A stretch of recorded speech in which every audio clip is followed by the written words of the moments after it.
ही आहे मिरची आणि लसूण, आणि ही आहे दोडक्याच्या वरच्या शिरा आहेत ते, आणि मी त्याची चटणी बनवणार आहे.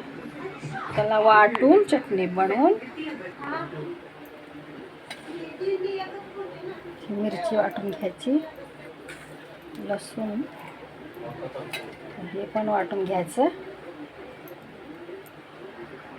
चुल थांब चला.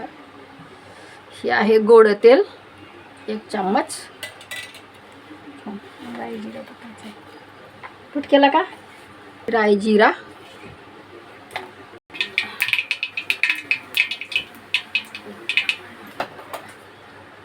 आहे दोडक्याच्या शिरा वाटून घेतलेले आहे.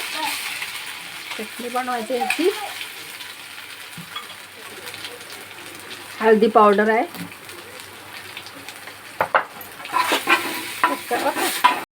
टमाटा कोथिंबीर आहे. हे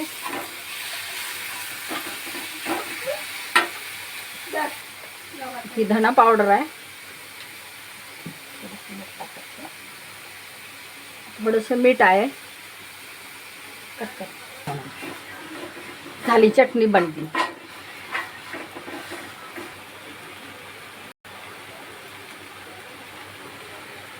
वरून काळभोर दिसतंय.